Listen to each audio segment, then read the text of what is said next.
الحمد للہ رب العالمین والصلاة والسلام علی سید المرسلین وعلی آلہ وصحبہ اجمعین اما بعد فبالسند المتصل منا الی امیر المؤمنین فی الحدیث محمد بن اسماعیل البخاری رحمہ اللہ قال بسم اللہ الرحمن الرحیم باب کیف کان بدء الوحی الی رسول اللہ صلی اللہ علیہ وسلم وقول اللہ عز وجل انا اوحینا الیک کما اوحینا الی نوح والنبیین من بعدہ بہ قال حدثنا الحمیدی قال حدثنا سفیان قال حدثنا یحیی بن سعید الانصاری قال اخبرني محمد بن ابراہیم التیمی انہ سمع علقمة بن وقاص اللیثی یقول سمعت عمر بن الخطاب رضی اللہ تعالی عنہ وعنہم علی المنبر یقول سمعت رسول اللہ صلی اللہ علیہ وسلم یقول انما الاعمال بالنیات وانما لامرئ ما نوى فمن كانت ہجرته الى دنیا یصیبها او الى امرأة ينكحها فہجرته الى ما ہاجر الیہ۔ سادہ لب و لہجے کے ساتھ دو چار باتیں آپ حضرات کی خدمت میں عرض کرتا ہوں اور پھر جیسے کہ افتتاح کی ایک رسم ہے اس کے مطابق گفتگو کروں گا۔ کئی سال پہلے کی بات ہے، کم از کم میرا خیال ہے کہ 12-14 سال پہلے کی بات ہوگی۔ ہمارے ایک دینی رسالے میں ایک سوال اٹھایا گیا تھا اور وہ سوال خط کی صورت میں بھی وقت کے چیتا چیتا اہل علم لوگوں کی خدمت میں بھیجا گیا تھا اور وہ خط میرے پاس بھی آیا تھا۔ اس میں سوال یہ اٹھایا گیا تھا کہ امت دین سے کیوں دور ہوتی جا رہی ہے اور بے دینی کو فروغ کیوں ملتا جا رہا ہے، دینی تعلق لوگوں میں کمزور ہوتا جا رہا ہے، بے دینی پھیل رہی ہے، دین کے ساتھ رابطہ وہ مضبوط نہیں رہا، آخر اس کا سبب کیا ہے؟ اس پر کچھ کہنے لکھنے کی استدعا کی گئی تھی۔ میں نے تو اس پر کچھ نہیں لکھا چونکہ مجھے لکھنے کی عادت نہیں، البتہ بہت حضرات کی طرف سے اس پر اظہار خیال کیا گیا، لیکن سب سے صحیح اور سب سے قوی، سب سے مضبوط اور سب سے زیادہ سمجھ آنے والی بات جو تھی وہ حضرت مولانا زاہد الحسینی رحمہ اللہ اٹک والے ان کی تھی۔ مولانا زاہد الحسینی حضرت شیخ الاسلام مولانا حسین احمد صاحب مدنی کے صرف تلمیذ ہی نہیں بلکہ عاشق زار تھے، اور حضرت کی وفات کے بعد ان کا تعلق حضرت مولانا احمد علی صاحب لاہوری سے ہوا رحمہ اللہ، اور خلافت ان کو حضرت مولانا احمد علی صاحب لاہوری کی جانب سے تھی۔ انہوں نے جو جواب دیا کم از کم میرے علم کی حد تک عین واقعے کے مطابق تھا اور اہم تھا۔ فرمایا کہ ایمان اور دین یہ نصیب ہوتا ہے اللہ کے رسول کے ساتھ تعلق سے، ایمان اور دین نصیب ہوتا ہے اللہ کے رسول کے ساتھ تعلق سے۔ اللہ کو کسی نے آنکھوں سے نہیں دیکھا، ہم اللہ کو بھی جانتے ہیں تو اللہ کے رسول کی زبان سے جانتے پہچانتے ہیں، اور اللہ کے رسول کی ذات کے ساتھ امت محمدیہ کا تعلق کمزور ہوتا جا رہا ہے، اور جتنا کمزور ہوتا جا رہا ہے اتنی بے دینی آتی جا رہی ہے۔ امت محمدیہ کا تعلق سرور کائنات محمد الرسول اللہ صلی اللہ علیہ وسلم سے کمزور ہوتا جا رہا ہے، اور جتنا کمزور ہوتا جا رہا ہے اتنی ہی بے دینی آتی جا رہی ہے، اور اس تعلق کو کمزور کرنے میں سب سے زیادہ دخل یا مماتیوں کا ہے یا منکرین حدیث کا، جو حضور صلی اللہ علیہ وسلم کے روضہ اقدس کے حیات کا انکار کرتے ہیں، وہ امت کا تعلق رسول اللہ صلی اللہ علیہ وسلم سے کمزور کرتے ہیں، یا حضور صلی اللہ علیہ وسلم کے حدیث کے حجیت کا انکار کرتے ہیں تو وہ بھی رسول اللہ صلی اللہ علیہ وسلم سے امت کے تعلق کو کمزور کرتے ہیں۔ ان دو طبقوں کا تعلق ہے سب سے زیادہ امت کا تعلق اللہ کے رسول سے توڑنے میں، اور یہی وجہ ہے کہ لوگوں کے درمیان وہ ایمان میں رونق نہیں آ رہی بلکہ بے دینی کی طرف رجحان جو ہے وہ زیادہ ہوتا جا رہا ہے۔ چنانچہ جو اس راستے پر چلے اور ان کا انجام، ان کا آخر وقت جو ہے، تفصیل نہیں کہ آپ کی خدمت میں عرض کروں کہ واقعتاً وہ کس طرح سے ایمان سے محروم ہوتے ہیں۔ سب سے بدتر قسم کی مثال تو آج آپ کے سامنے ہے کہ جو اس جماعت کا بہت بڑا نمائندہ سمجھا جاتا تھا، گند تو پہلے بھی اس کے منہ سے اچھلتا رہتا تھا، لیکن اب اس نے جو کتاب لکھی ہے، کتاب مقدس اور بخاری محدث، یہ لوگ اس کو بخاری محدث پڑھتے ہیں، محدث نہیں، بخاری محدث، کتاب مقدس اور بخاری محدث، محدث کا معنی بدعتی، امام بخاری کو بھی بدعتی کہا، اور جو وہ اپنے طور پر بد زبانی کر سکتے تھے امام بخاری اور امام بخاری کے اساتذہ کے متعلق، جو ممکن تھا اس نے گالیاں دے لیں، جو ممکن تھا اس نے برا بھلا کہہ لیا، کتاب چھپ گئی اور سب کے ہاتھوں میں آ گئی، تو ان لوگوں کے باطن کا کچھ لوگوں کو اندازہ ہوا ہے۔ آج کل وہ گرفتار ہے، اور اللہ کرے اگر اس کی قسمت میں ایمان نہیں ہے تو اس کی رسوائی لوگوں کے لیے ایک تماشا بن جائے۔ بہرحال میں تو اس کو بچپن سے جانتا ہوں، جب میں مدرس حق پیر والے میں تو اس وقت وہ پڑھتا تھا، وہ آگے حکایت لمبی ہے، اس کو چھوڑیں۔ تو رسول اللہ صلی اللہ علیہ وسلم سے تعلق یہ ایمان کا گویا کہ منبع ہے۔ ہمارے اکابر میں ایک بزرگ گزرے ہیں، عبدالعزیز دباغ رحمہ اللہ، امی بزرگ تھے، لیکن اللہ تعالیٰ نے روحانیت کے طور پر ان کو علم لدنی کے ساتھ، علم لدنی کا بہت بڑا حصہ دیا ہوا تھا، اور ان کے ملفوظات اور ان کے حالات پر کتاب بھی چھپ گئی ہے۔ ہمارے حضرت شاہ صاحب سید نفیس حسین شاہ صاحب نے اپنے مجلس میں ذکر فرمایا تھا، پھر مجھے وہ مہیا بھی کر کے دی اور میں نے اس کا مطالعہ بھی کیا، اور وہ کتاب مارکیٹ میں ملتی ہے۔ میں نے اس کا مطالعہ کیا تو اس میں انہوں نے ذکر کیا کہ میں دیکھتا ہوں، میرے سامنے ہے، یہ کشف کی حالت ہوتی ہے کہ جہاں جہاں بھی کوئی اہل ایمان موجود ہے وہاں تک رسول اللہ صلی اللہ علیہ وسلم کے سینے سے جس طرح سے دھاگا چلتا ہے، ڈور، وہ اس کے سینے تک متصل ہے، جو اس کو سنبھالے ہوئے ہے اس کے ایمان کو۔ جس کا تاگا ٹوٹ جاتا ہے وہ شخص ایمان سے محروم ہو جاتا ہے۔ انہوں نے تو اپنا مکاشفہ یہ ذکر کیا، اور ہمارے ہندوستانی سند کے آخری جز حضرت شاہ ولی اللہ رحمہ اللہ یہ حدیث شریف مدینہ منورہ جا کے پڑھ کے آئے تھے، اور سال انہوں نے مدینہ منورہ میں گزارا تھا۔ سال میں مدینہ منورہ میں حدیث پڑھی تھی، تو سال کے دوران میں خواب میں، مکاشفات میں، روحانی طور پر سرور کائنات صلی اللہ علیہ وسلم سے جو فیوض حاصل ہوئے حضرت شاہ ولی اللہ رحمہ اللہ کو، وہ انہوں نے کتاب فیوض الحرمین کے اندر جمع کر کے لکھ دیے ہیں، اور وہ کتاب چھپی ہوئی ہے فیوض الحرمین، اور اردو ترجمہ بھی اس کا شائع ہو گیا ہے، ملتی ہے مارکیٹ میں۔ مجھے ذرا تھوڑی سی سینے میں تکلیف ہے، میں یہ گولی زبان کے نیچے رکھنے لگا ہوں، اس لیے میں ذرا آہستہ آہستہ بول رہا ہوں۔ دعا فرمائے اللہ تعالیٰ مجھے کچھ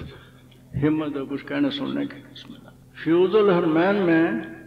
حضرت شاہ ولی اللہ رحمہ اللہ نے بہت ساری باتیں بیان فرمائیں، ان میں سے ایک بات یہ بھی ہے کہ میں نے دیکھا جہاں جہاں بھی سرور کائنات صلی اللہ علیہ وسلم کی حدیث پڑھی جا رہی ہے یا پڑھائی جا رہی ہے، وہاں تک رسول اللہ صلی اللہ علیہ وسلم کے سینے سے نور کی کرنیں اٹھتی ہیں، اور وہاں تک ان کا اتصال ہے۔ جہاں جہاں حدیث کا چرچا ہے، حدیث پڑھائی جا رہی ہے، وہاں تک رسول اللہ صلی اللہ علیہ وسلم کے سینے سے نور کی کرنوں کا اتصال ہے۔ عرض آپ کے سامنے یہ کرنا چاہتا ہوں کہ حدیث ہی ایک ایسی چیز ہے جو مسلمان کا تعلق رسول اللہ صلی اللہ علیہ وسلم کے ساتھ مضبوط کرتی ہے، اور جس کے ہاتھ سے یہ حدیث چھوٹ گئی، یوں سمجھو کہ اس کا تعلق حضور سے کمزور ہو گیا۔ حدیث کسے کہتے ہیں؟ سرور کائنات صلی اللہ علیہ وسلم کے اقوال جو آپ نے زبان سے بیان فرمائے، سرور کائنات صلی اللہ علیہ وسلم کے افعال، جو کام آپ نے کیے،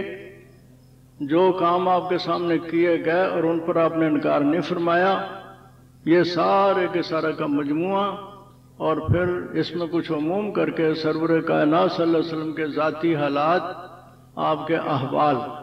اقوال، افعال اور احوال، اس کا مجموعہ جو ہے وہ محدثین کے نزدیک حدیث کہلاتا ہے۔ جس وقت آپ رسول اللہ صلی اللہ علیہ وسلم کے اقوال پڑھیں گے اور سنیں گے تو اس وقت ایسا ہوگا کہ اگرچہ واسطہ تو درمیان میں عالم کا ہے جو آپ کے سامنے بول رہا ہے، لیکن وہ بات رسول اللہ کی ہے جو رسول اللہ صلی اللہ علیہ وسلم نے زبان سے بیان فرمائی، تو ایسا سمجھ لیجئے کہ رسول اللہ نظر نہیں آ رہے ہیں لیکن ان کی باتیں سنی جا رہی ہیں۔ رسول اللہ نظر نہیں آ رہے ہیں لیکن ان کی باتیں سنی جا رہی ہیں۔ یہ میں اپنی طرف سے کوئی بات میں مبالغہ کرتے ہوئے نہیں کہہ رہا، بلکہ ہمارے ہاں حدیث کے سال میں جو بڑی کتابیں پڑھائی جاتی ہیں ہم ان کو سیاستہ سے تعبیر کرتے ہیں، 6 کتابیں جو صحیح روایات پر مشتمل ہیں۔ ان میں سے سب سے اعلیٰ افضل کتاب یہ صحیح البخاری ہے جو ہم اس وقت کھولے بیٹھے ہیں، اور ان میں ایک کتاب جامع ترمذی بھی ہے، اور امام ترمذی وہ شاگرد ہیں حضرت امام بخاری رحمۃ اللہ علیہ کے، اور اپنی کتاب کے اندر جگہ پر جگہ ان کا تذکرہ کرتے ہیں۔ شاید یہ کوئی صفحہ خالی ہوتا ہوگا جس میں وہ اپنے استاد کا تذکرہ نہیں کرتے۔ سمیت میں محمد ابن اسماعیل بخاری، سالتو محمد ابن اسماعیل بخاری، میں نے راوی کے متعلق پوچھا، میں نے راوی کے متعلق یہ بات سنی، متن کے متعلق یہ بات سنی۔ فنون حدیث پہ بحث کرتے ہوئے وہ اکثر و بیشتر اپنے استاد کا تذکرہ کرتے ہیں۔ سیاستہ میں ان کی کتاب شامل ہے، جامع ترمذی بھی کہتے ہیں، سنن ترمذی بھی کہتے ہیں، وہ جامع بھی ہے اور سنن بھی ہے، یہ اصطلاحی الفاظ ہیں۔ جب انہوں نے کتاب لکھی اور پوری جامعیت کے ساتھ لکھی، کتاب و طہارت سے شروع کر کے رسول اللہ صلی اللہ علیہ وسلم کی وفات تک کے حالات، اور اپنے معیار کے مطابق آپ کے اقوال افعال جو بھی ان کو معلوم ہوئے وہ جمع کیے۔ جمع کرنے کے بعد وہ اپنی کتاب کے متعلق ایک فکرہ فرماتے ہیں جو ان کے حالات میں لکھا ہوا ہے۔ کہتے ہیں جس گھر میں میری یہ کتاب موجود ہو، اگلے الفاظ کأن فیہ نبی یتکلم، جس گھر میں میری یہ کتاب موجود ہو یوں سمجھو کہ بولتا چالتا ہوا نبی موجود ہے۔ اس کا بھی یہی معنی ہے کہ رسول اللہ صلی اللہ علیہ وسلم آنکھوں کے سامنے نہیں ہے، لیکن جیسے بولنے والا نظر نہ آ رہا ہو لیکن اس کی باتیں سنی جا رہی ہوں، تو سرور کائنات صلی اللہ علیہ وسلم کے ایسے ہے جیسے مجلس لگی ہوئی ہو اور آپ دیکھ نہیں رہے لیکن ان کی باتیں سن رہے ہیں۔ تو حدیث کا تذکرہ یہاں ہوتا ہے وہ یہ کیفیت ہوتی ہے۔ یہ تو اقوال کی بات ہے، اور جہاں تک احوال کا تعلق ہے یا فعال کا تعلق ہے، آپ یقین جانیے کہ اس وقت کیمرہ تو نہیں تھا کہ کیمرے کے ذریعے سے تصویر اتار لی جاتی، بلکہ کیمرے کے ذریعے سے تصویر اتاری جائے تو صرف اس میں کی شکل اور اعضاء ہی نظر آتے ہیں، کیفیات، جذبات، خیالات وہ کیمرے میں نہیں آیا کرتے۔ لیکن صحابہ کرام نے تو سرور کائنات صلی اللہ علیہ وسلم کی تصویر ایسی محفوظ کی ہے کہ نہ آپ کے جذبات بچے، نہ خیالات بچے، نہ احساسات کیا، جذبات کیا، خیالات کیا، سب کو سمیٹ کے ایسی خوبصورت گلدستے کی شکل میں ہمارے سامنے پیش کر دی کہ آپ باتیں سن رہے ہیں، لیکن یہ احوال حضور صلی اللہ علیہ وسلم کے اگر آپ نے حدیث میں پڑھے ہوں، افعال اور کردار اگر حضور صلی اللہ علیہ وسلم کا دیکھا ہو تو بالکل ایسے ہوگا کہ آنکھوں کے سامنے اتنی حسین تصویر آ جاتی ہے کہ کیمرے سے وہ تصویر نہیں بنائی جا سکتی تھی۔ کون سا حصہ ہے زندگی کا جو صحابہ نے محفوظ کر کے ہمیں نہیں دیا؟ آپ کے ذاتی احوال اور آپ کا تشخص سر کے بالوں سے لے کے پاؤں کے تلوے تک اس حدیث کے اندر محفوظ۔ بال حضور صلی اللہ علیہ وسلم کے کیسے تھے، سیدھے تھے، گنگرالے تھے، کتنے لمبے تھے، چیر نکالتے تھے، نہیں نکالتے تھے، وفات کے قریب کتنے بال سفید ہو گئے تھے، کتنے سفید نہیں ہوئے تھے، رسول اللہ صلی اللہ علیہ وسلم کی زلفیں اور یہ آپ کے گیسو، آپ کے بال، ایک ایک چیز اس کے بارے میں محفوظ۔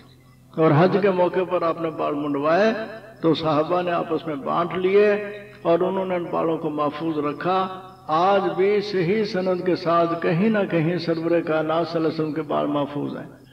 اوپر سے شروع ہو کر آنکھوں کا ذکر، پیشانی کا ذکر، ناک کا ذکر، دانتوں کا ذکر، داڑھی کا ذکر، سینے کا، گردن کا، سب انگلیاں کیسی تھیں، بازو کیسے تھے،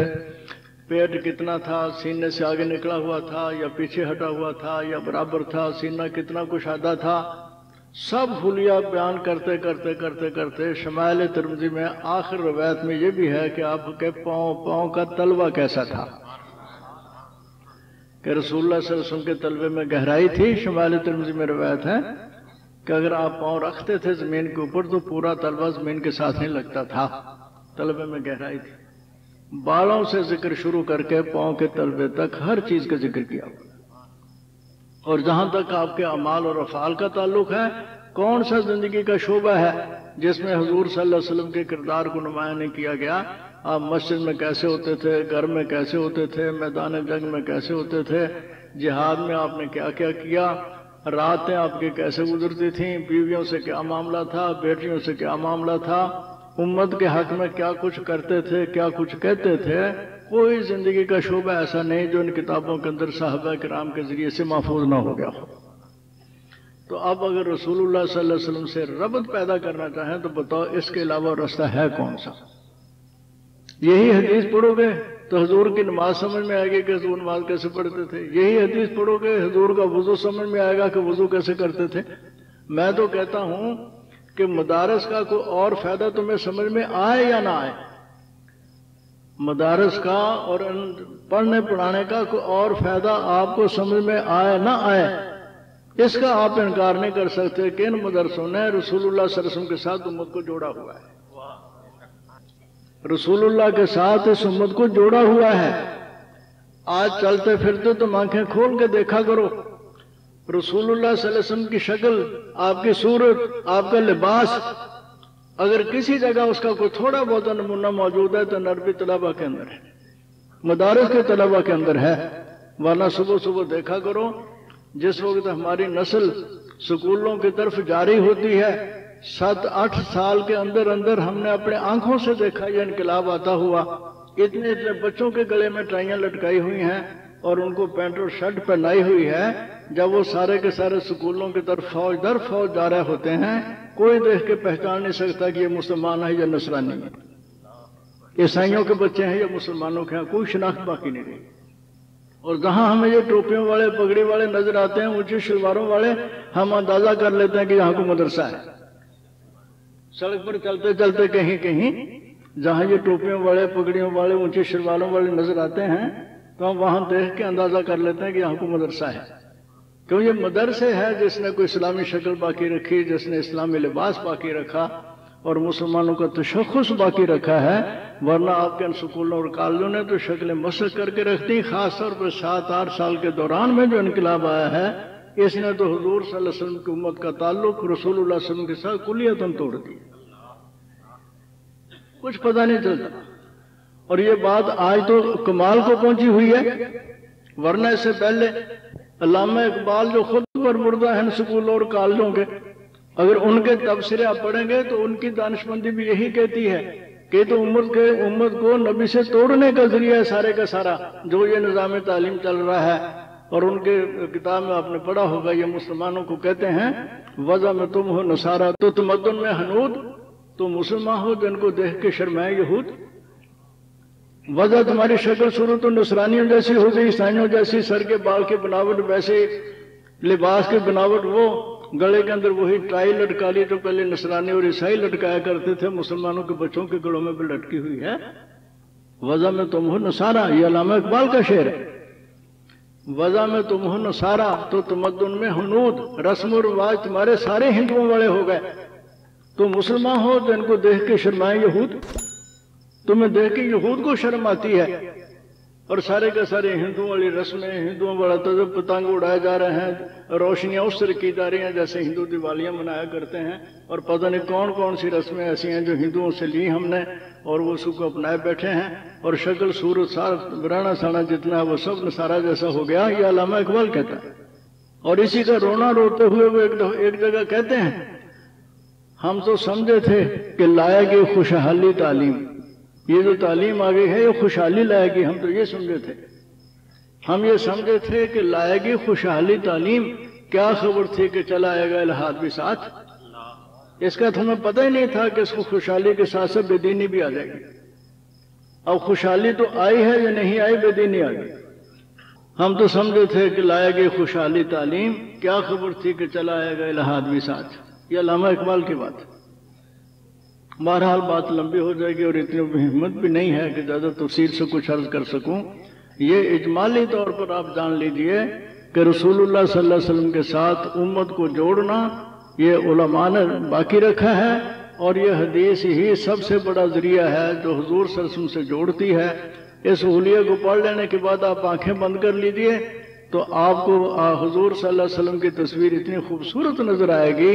کہ اس سے زیادہ تصور نہیں کیا جا سکتا۔ کان کھول لیجئے اور حدیث شریف سنیے تو آپ کو ایسے معلوم ہوگا کہ جیسے رسول اللہ کی باتیں نقل کی جا رہی ہیں۔ قرآن سنتے ہیں تو اللہ بولتا ہے، حدیث سنتے ہیں تو اللہ کا رسول بولتا ہوا سنتا ہے۔ وہاں قال اللہ ہے، یہاں قال الرسول ہے۔ تو یہ مدارس کا بہت بڑا امت کے اوپر احسان ہے، جنہوں نے محنت کر کے ہمت کر کے اللہ کی توفیق کے ساتھ یہ مدارس قائم کیے ہوئے ہیں، ہر قسم کی پریشانیاں حیرانیاں برداشت کرتے ہوئے، اپنوں کی طرف سے ہی تشدد اور اس قسم کی باتیں برداشت کرتے ہوئے آج یہ باغ و بہار آپ کے سامنے آیا ہوا ہے۔ یہ بہت بڑا اللہ کا احسان ہے،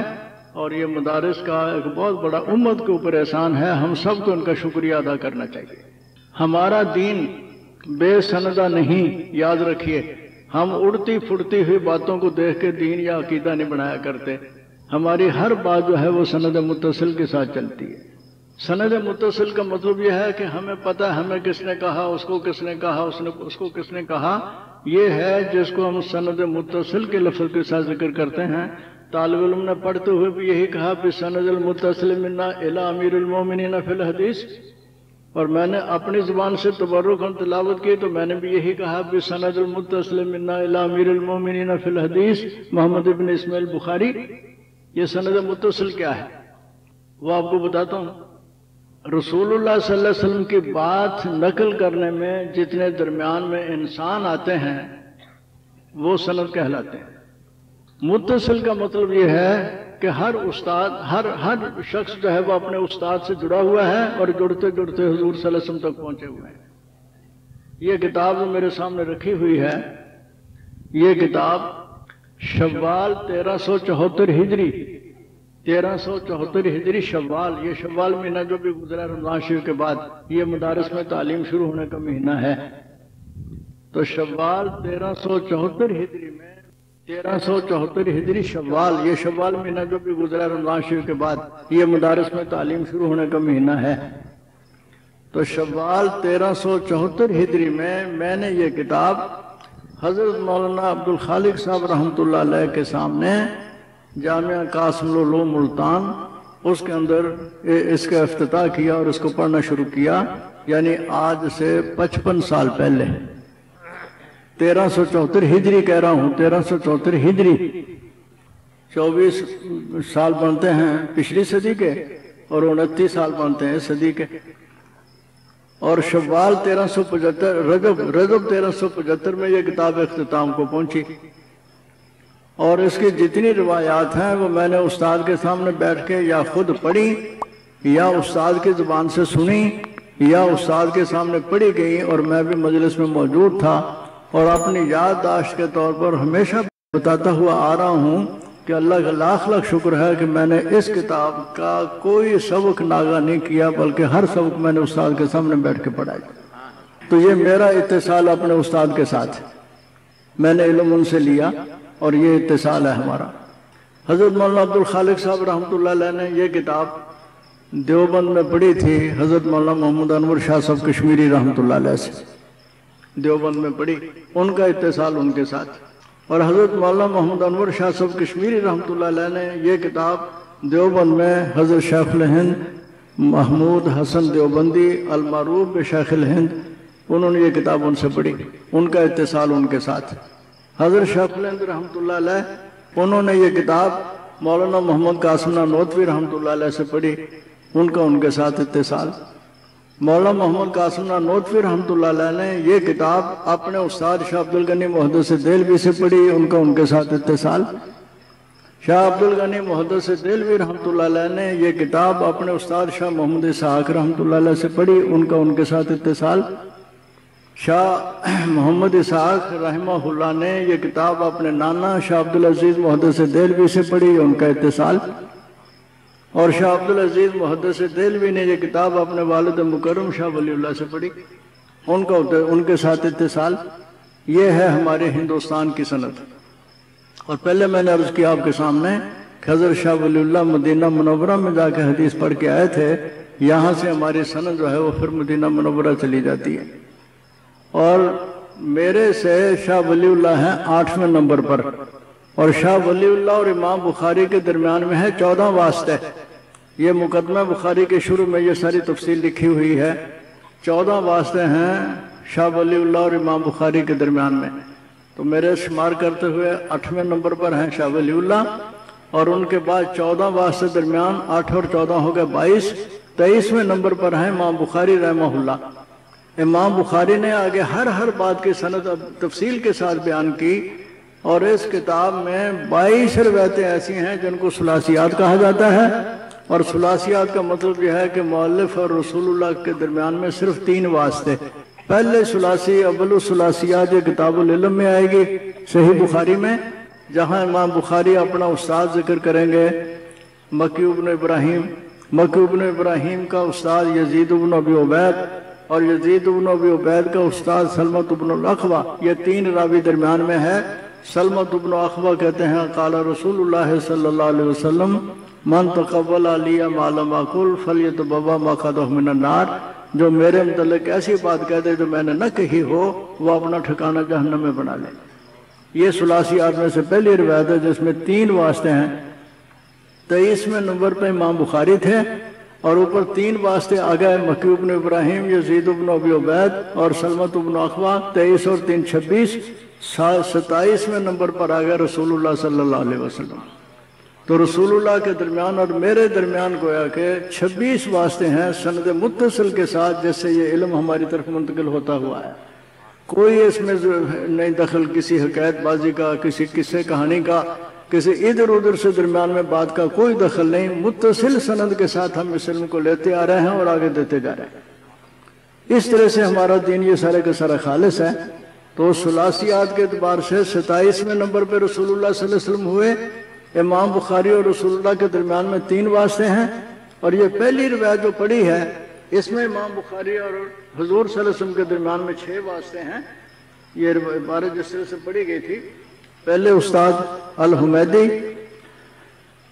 اور دوسرے استاد سفیان، تیسرے استاد یاسر بن سعید، چوتھے استاد محمد بن ابراہیم، 5ویں استاد علقمۃ بن ابی وقاص، اور 6 نمبر پر حضرت عمر بن خطاب۔ 6 واسطے درمیان میں ہیں۔ آگے آ گیا کہ رسول اللہ صلی اللہ علیہ وسلم نے فرمایا ہر انما الاعمال بالنیات، عملوں کا دار و مدار نیت پہ ہے۔ اس میں 6 آ گئے، تو امام 23ویں نمبر پر تھے، 6 آ گئے تو 29، 30ویں نمبر پر رسول اللہ صلی اللہ علیہ وسلم آ جائیں گے۔ تو کہیں 5 واسطے ہوں گے، کہیں 6، کہیں 7۔ تو رسول اللہ صلی اللہ علیہ وسلم 27ویں نمبر پر ہوں یا 30ویں نمبر پر ہوں۔ اوپر واسطہ جو ہے وہ جبریل کا ہے کہ اللہ تعالیٰ نے وحی جبریل کے ذریعے سے بھیجی، کیفا کانا بدل وحی کے اندر اس نسبت کی طرف اشارہ ہے، تو جبریل واسطہ آ گئے۔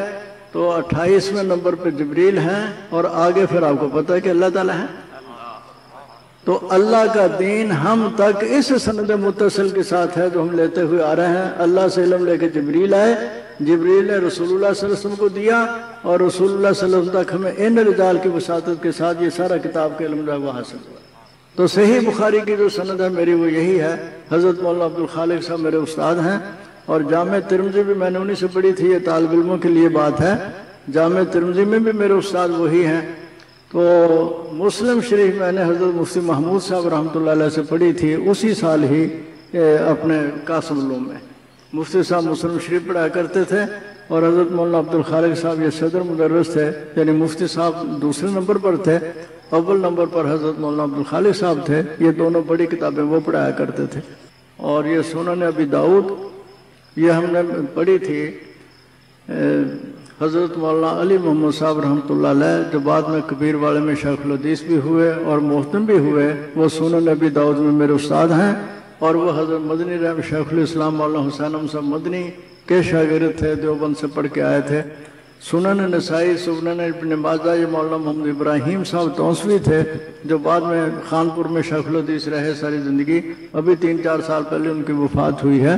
وہ بھی میرے دورے کے استاد ہیں۔ سارے کے سارے یہ فضلہ دیوبند تھے اور وہیں سے یہ علم لے کے آئے تھے جو انہوں نے یہاں پہنچایا، اور ان سے پڑھنے والوں نے اسی طرح سے دنیا میں پھیلایا مختلف مدارس کے ذریعے سے۔ تو یوں آپ حضرات کے اس علم کی سند جو ہے وہ علماء دیوبند تک بھی متصل ہو گئی، اور علماء دیوبند سے آگے رسول اللہ صلی اللہ علیہ وسلم تک بھی متصل ہو گئی۔ کیونکہ یہ ابتدا کی جا رہی ہے تو میں نے یہ اتصال قائم کر دیا امام بخاری کے ساتھ سند کے ذریعے سے، اور امام بخاری کا اتصال رسول اللہ کے سامنے آ گیا، تو گویا کہ یہ کتاب یوں متصل سند کے ساتھ آج شجاع آباد کے اندر اس کا افتتاح ہو رہا ہے، اور اس کی برکات آپ سب حضرات تک پہنچ رہی ہیں۔ تو آگے جہاں تک اس کے مبادیات میں مباحث کا تعلق ہے وہ طالب علموں کے کام کی ہیں، عوام کے لیے نہیں ہیں۔ صرف عوام کے سامنے اتنی سی بات عرض کرتا ہوں کہ حضرت امام بخاری نے اپنی کتاب کو جمع کرتے وقت جو طرز رکھا ہے وہ بھی ایک منفرد طرز ہے جو باقی محدثین میں سے کسی نے نہیں اختیار کیا، کہ حضرت امام بخاری رحمہ اللہ نے اپنی کتاب کو شروع کیا ہے بدء الوحی سے، وحی کی ابتدا سے، اور وحی جو ہے یہ دین کی بنیاد ہے۔ تو حضرت امام بخاری یہ بتانا چاہتے ہیں کہ اصل دین وہی ہے جو وحی کے ذریعے سے آیا ہے، وہی بات صحیح ہوگی جو وحی کے ذریعے سے آئی ہے۔ اگر کوئی شخص آپ کے سامنے کہتا ہے کہ یہ بھی دین کا مسئلہ ہے تو آپ اس سے پوچھیں کہ کیا اس کی نسبت وحی کے ساتھ ہے؟ اگر وہ آپ کو بتایا کہ ہاں دیکھو یہ علماء نے اوپر والے علماء نے یہ بات صحابہ سے سیکھی، صحابہ نے رسول اللہ صلی اللہ علیہ وسلم سے سیکھی، اور آپ جو کچھ بیان فرمائے وہ وحی ہی ہوتا ہے، تو یوں سمجھو کہ وہ دین صحیح ہے۔ اور اگر اس کی نسبت وحی تک نہیں جاتی تو کوئی اس کو دین سمجھتا ہے تو اسی کو بدعت کہتے ہیں، وہ پھر سنت نہیں ہوتی، وہ دین نہیں ہوتا، بلکہ یوں سمجھو کہ وہ جال سازی والی بات ہے۔ اس لیے صحیح دین وہی ہے جو وحی کے ذریعے سے آیا ہو، اور ہمارے لیے مسئلہ وہی حق ہے جس کی نسبت وحی کے ساتھ قائم کی جا سکے، یعنی ان علماء کی وساطت سے، یعنی محدثین کی وساطت سے، آگے صحابہ کی وساطت سے رسول اللہ تک، اور رسول اللہ جو بھی بیان فرمائے وہ سب اللہ کی طرف سے وحی ہوتا ہے۔ آگے وحی کی قسمیں ہیں کہ چاہے وہ وحی مطلوب ہو، چاہے وہ وحی غیر مطلوب ہو، چاہے جس انداز سے بھی ہو، ما ینطق عن الہوی ان هو الا وحی یوحی، آپ دین کی کوئی بات اپنے خواہش نفس سے نہیں کرتے، جو کچھ کرتے ہیں وہ اللہ کی طرف سے ہی ان کو پہنچائی ہوئی ہوتی ہے۔ یوں جا کے صحیح دین کی نشاندہی ہو جاتی ہے اس وحی کے ساتھ نسبت کی بنا پر۔ تو حضرت امام بخاری رحمہ اللہ نے سب سے پہلے بنیاد اسی سے اٹھائی جو دین کی بنیاد ہے، اور اس میں بتا دیا کہ آگے جو کچھ آ رہا ہے وہ سارے کا سارا اسی وحی سے ماخوذ ہے۔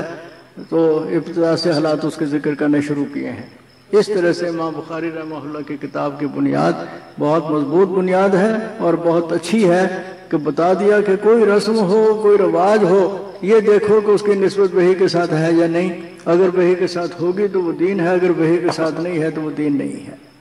تو آج اس سند متصل کے ساتھ یہاں اس شہر میں اس مدرسے کا تعلق، طلباء کا تعلق سرور کائنات صلی اللہ علیہ وسلم کے حدیث کے ساتھ ہو گیا۔ اللہ تعالی ہم سب کو اس کی برکات نصیب فرمائے۔ زیادہ بولنے کی ذرا میں خود ہی محتاط بھی ہوتا ہوں، کوئی ہمت بھی نہیں ہے۔ اللہ تعالیٰ اس حاضری کو قبول فرما لے، زندہ رہے تو انشاءاللہ العزیز اختتام کے موقع پر پھر باقی کچھ باتیں آپ کے سامنے وہاں آ جائیں گی۔ ان کے لیے دعا کرتے رہیں کہ سلسلہ جاری رہے، یہ پڑھنے پڑھانے کا جو شروع ہوا ہے، کیونکہ اسی کے ساتھ ہی برکات شہر کو بھی نصیب ہوں گی، علاقے کو بھی نصیب ہوں گی۔ اللہ تعالی ہم سب کو قرآن اور حدیث کے ساتھ محبت اور گہرا تعلق نصیب فرمائے۔ وآخر دعوانا الحمدللہ رب العالمین۔